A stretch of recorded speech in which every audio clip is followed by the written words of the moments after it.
Hola, ¿qué tal? Nos encontramos en una nueva transmisión de Panóptico Social. Yo soy Itzel Hernández Isunza y en esta ocasión nos encontramos con el diputado del partido de PRD, Carlos de Jesús Alejandro. Buenas tardes. Él es diputado federal del estado de Guerrero, además de ser secretario de la Comisión de Asuntos Indígenas. Buenas tardes, diputado. Buenas tardes. Buenas tardes, Itzel. Buenas tardes al auditorio de Panóptico Social. Pues estamos aquí en los trabajos de la Cámara de Diputados, en las sesiones ya ordinarias, y pues recién llegado de participar en la Conferencia Mundial sobre Pueblos Indígenas que tuvo lugar en Nueva York el 22 y 23 de septiembre pasado. Ok. Unas preguntas tenemos.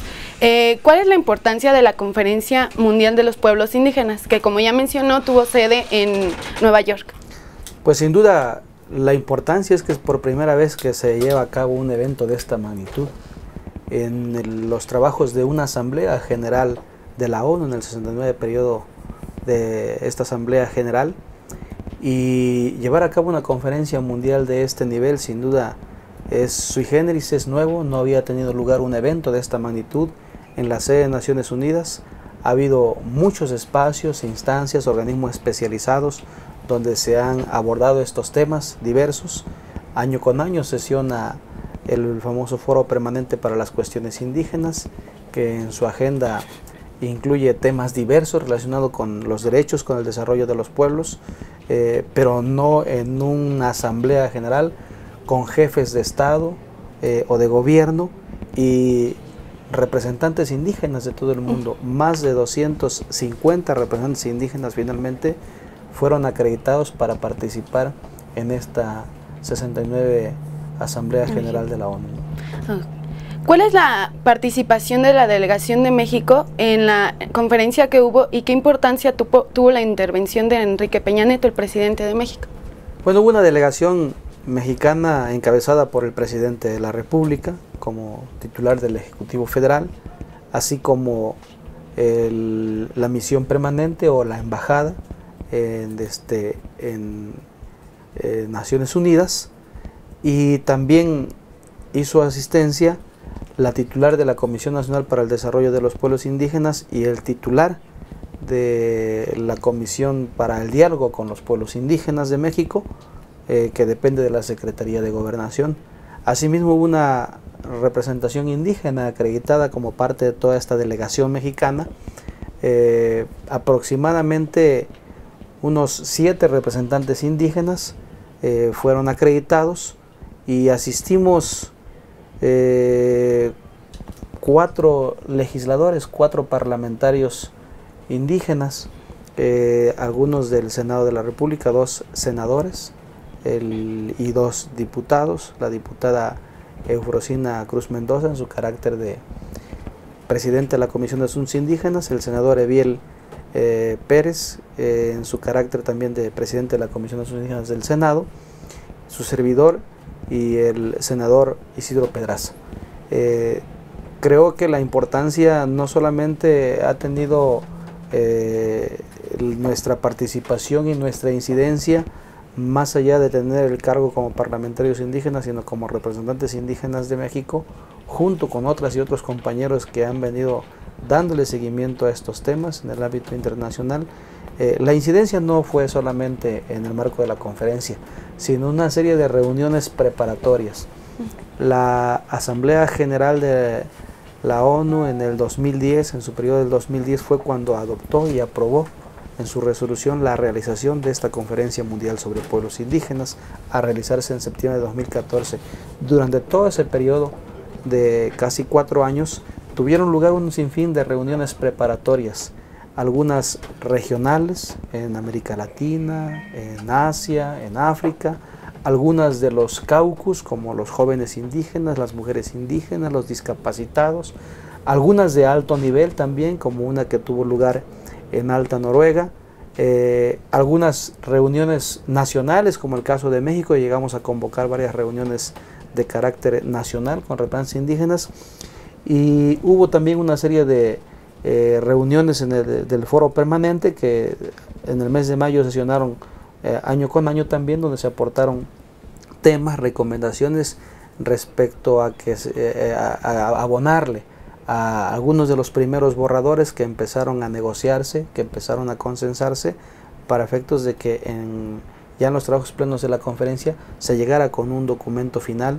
previamente discutido, analizado, negociado, consensuado entre los representantes de las Naciones Unidas, ¿verdad? Los Estados nacionales representados en las Naciones Unidas a través de su presidente de la Asamblea General, y también con la participación de asesores, que fue muy polémico que pudiéramos incorporar asesores indígenas que auxiliaran y que apoyaran al presidente de la Asamblea, y asesores de los propios estados nacionales, con quienes se intensificaron los trabajos de consulta, de consenso, de negociación, en 3 consultas interactivas que se hicieron durante los meses de junio, julio y agosto, y lo cual derivó en el documento final que fue aprobado en esta conferencia. Entonces, la incidencia realmente de la representación indígena, de los parlamentarios, se dio a lo largo de todo este proceso de discusión, de negociación, de reuniones preparatorias en la conferencia, y que sin duda la Cancillería también mucho tuvo que ver,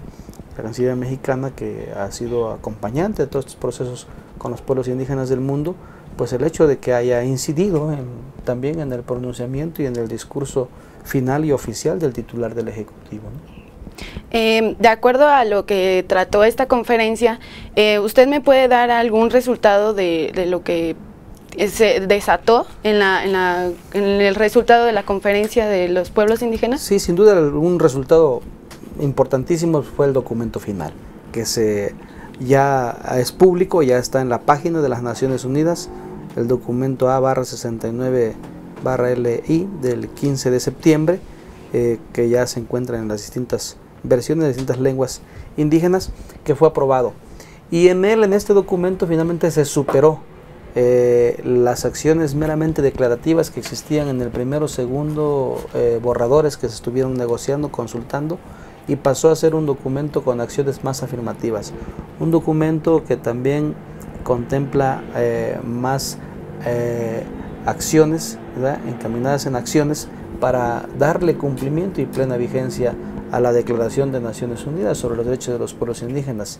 Hay que recordar que el objetivo central de la Conferencia Mundial de Pueblos Indígenas fue el de evaluar el grado de instrumentación o el grado de implementación que los estados mexicanos han hecho respecto a los objetivos de la Declaración de Naciones Unidas, que fue aprobado en el año 2007 también por la Asamblea General de la ONU, y su contenido, una serie de derechos que están contenidos en esta declaración. Ese fue el principal objetivo, y entonces en este documento final se acordaron una serie de acciones ya implementadas a la acción para seguir dando cumplimiento a estos temas. Yo creo que uno de los resultados fundamentales es que en el documento, de manera muy sintética, aparte de pasar acciones más afirmativas e implementadas a la acción, también se reafirma el compromiso por parte de los estados nacionales, y México, en voz del titular del Ejecutivo, del Presidente de la República, se comprometieron también a armonizar las legislaciones nacionales. El presidente se comprometió a armonizar nuestra legislación nacional,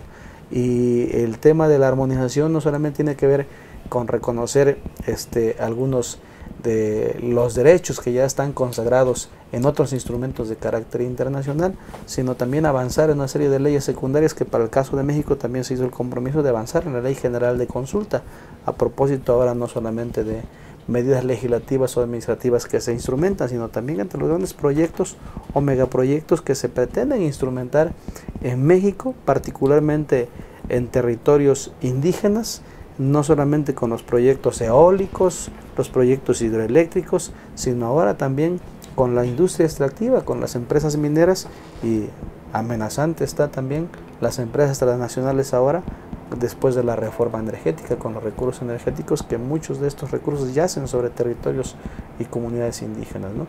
Entonces son estos los temas, yo creo que relevantes, que se pueden rescatar, y también los estados nacionales se comprometieron a buscar algún mecanismo, alguna instancia que supervise, que monitoree, que sea un observatorio, para poder dar seguimiento y poder en verdad certificar si se está dando cumplimiento a las acciones que se acordaron, en este documento final. Ok. Para los pueblos indígenas en México, ¿tiene alguna importancia la participación en esta conferencia? Ya mencionó algo de ello. Bueno, y a corto plazo, ¿se verá algún cambio o resultado? Estamos justamente después de esta reunión acordando con los representantes del Poder Ejecutivo, en este caso particularmente con la Cancillería mexicana, con la CDI y con la Secretaría de Gobernación a través del Comisionado para el Diálogo con Pueblos Indígenas, y desde luego con el Poder Legislativo, que ese fue el acuerdo que tomamos con la presidenta y presidente de las Comisiones de Asuntos Indígenas de la Cámara y el Senado, de que instalemos una mesa de trabajo.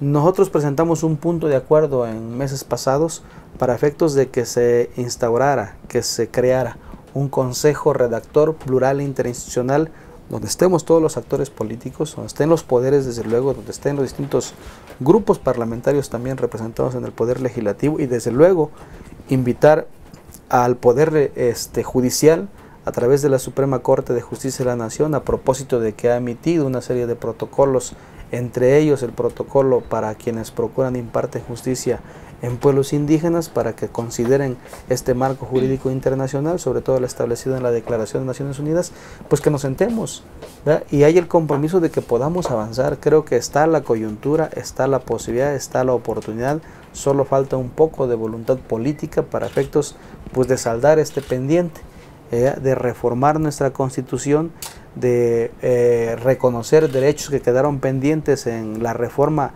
del 2001, que quedó inconclusa, y creo que es la oportunidad y es la coyuntura ideal para armonizar nuestra legislación en este marco jurídico que ya nuestro Estado mexicano, entre todos los estados nacionales que suscribieron esta Declaración de Naciones Unidas sobre Derechos de Pueblos Indígenas, pues lo reconozcan y se plasmen estos derechos pendientes en la Constitución. Los pueblos indígenas no estamos pidiendo ni más ni menos que no se haya ya reconocido por parte de los estados nacionales, entre ellos México, en esta Declaración de Naciones Unidas sobre los Derechos de los Pueblos Indígenas. A México le han reconocido un liderazgo importante en estos temas.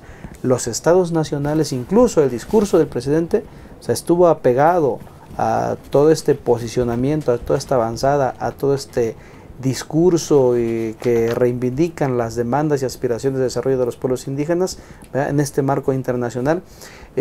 México ha ratificado su liderazgo en estos temas. Este liderazgo se lo reconocen los estados nacionales, se lo reconocen los propios pueblos indígenas del mundo, y creo que es tiempo también y es una coyuntura ideal para que México honre ese liderazgo, armonizando nuestra legislación nacional. No podemos ser candil de la calle y oscuridad de la casa, ¿eh? Claro. Bueno, nos está hablando de armonización legislativa. ¿Se prevé alguna reforma en esta legislatura que logre o acerque a dicha armonización de los acuerdos internacionales con nuestra Constitución? Es lo que estamos previendo. Ojalá podamos en verdad instalar este Consejo Redactor. De lo contrario, algunos actores haremos lo necesario. Al menos las comisiones de asuntos indígenas de la Cámara y el Senado ha sido manifiesta su disposición para sentarnos y consensuar una propuesta de reforma constitucional o de armonización legislativa. Y también hay la voluntad de avanzarle, así lo ha dicho la Secretaría de Gobernación a través de la Comisión para el Diálogo con Pueblos Indígenas, así lo ha dicho la titular de la Comisión Nacional para el Desarrollo de los Pueblos Indígenas, así también lo han reiterado gente de la Misión Permanente y de la Cancillería Mexicana en la ONU, de también avanzar en una ley general de consulta con estos principios del consentimiento libre, previo, informado, y eso está previsto para que pueda ocurrir en esta legislatura. Es decir, creo que hay las expectativas, hay la oportunidad y creemos que puede darse en esta legislatura, en esta 62 legislatura, finalmente esta armonización legislativa pendiente, ¿no? Okay. ¿Qué sigue después de la Conferencia Mundial de los Pueblos Indígenas? ¿Tiene algo en la agenda, algo planeado? Bueno, yo creo que sigue seguir los pueblos indígenas reivindicando, seguir exigiendo el cumplimiento de estos derechos, con armonización o sin armonización legislativa. Tenemos que hacer efectivos estos derechos. La reforma al artículo 1 constitucional ahora vigente da el carácter de equiparables, le da el carácter de leyes supremas también, los convenios y tratados internacionales, y el convenio 169 de la Organización Internacional del Trabajo sobre pueblos indígenas y tribales en países independientes, que contiene todos estos derechos que están también reconocidos en la Declaración de Naciones Unidas sobre los derechos de los pueblos indígenas, tienen son ley suprema, son parte de la Constitución, es decir, estos son parte también de nuestros derechos. Queda seguirlos exigiendo, y queda también que los pueblos indígenas se reorganicen, nos reorganicemos, ¿no?, para seguir haciendo exigir estos derechos, pero en otros casos, pues para defender la tierra, el territorio, nuestros recursos naturales, nuestros sistemas de gobierno, nuestros sistemas normativos, nuestro derecho, lo que se sintetiza, nuestro derecho de libre determinación y autonomía, porque ahí están los problemas en todo el territorio nacional, los pueblos indígenas del país, el caso de Puebla, el caso de Baja California, el caso de Oaxaca, el caso de Guerrero, siguen resistiendo ante los proyectos eólicos, hidroeléctricos, mineros, los de la tribu Yaqui, por ejemplo, en el norte, siguen resistiendo contra el saqueo y el robo de sus recursos naturales, entre ellos el agua, y no queda otra más que organizarnos, seguirnos organizando para hacer exigibles estos derechos, que se armonice nuestra legislación, pero también para que se respeten nuestros derechos ya consagrados en estos instrumentos de carácter internacional, ¿no? Bueno, ¿algo más que quiera aportar a lo que hubo en la conferencia con las Naciones Unidas o cualquier otro aspecto? Bueno, hubo una serie también de eventos paralelos, ¿verdad?, que han realizado distintas organizaciones no gubernamentales, organismos especializados de la ONU, instancias de los distintos poderes de todos los países. En el caso particular de México hubo eventos paralelos, por ejemplo, relacionados con el tema de la justicia electoral para los pueblos indígenas, a propósito de que también es una de las demandas de seguir avanzando en la legislación a efectos de que se reconozcan las formas de representación propia de los pueblos indígenas, ¿verdad?, y que cada vez más también se pueda hacer efectivo el derecho a la representación política en los distintos poderes, ¿no?, sobre todo en el poder legislativo. Se han hablado de la representación en el Congreso de la Unión, en los congresos locales, en proporción a lo que representan los pueblos indígenas también.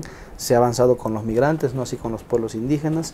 Entonces, estos temas se realizaron foros alternos relacionados con el derecho de los jóvenes, de las mujeres. Tuvieron estos eventos también lugar, ¿verdad?, y fue sin duda también una gran incidencia la realización de estos eventos paralelos en distintas instancias y organismos especializados de la propia ONU, donde se siguieron discutiendo y avanzando sobre estos temas que también van a seguir teniendo incidencia seguramente en el ámbito internacional, ¿no? Bueno, eso sería todo. Muchas gracias, señor diputado. Les agradecemos que hayan seguido esta transmisión. Eso fue todo con el diputado Carlos de Jesús Alejandro, diputado federal del estado de Guerrero y secretario de la Comisión de Asuntos Indígenas. Muchas gracias y hasta la próxima. Muchas gracias.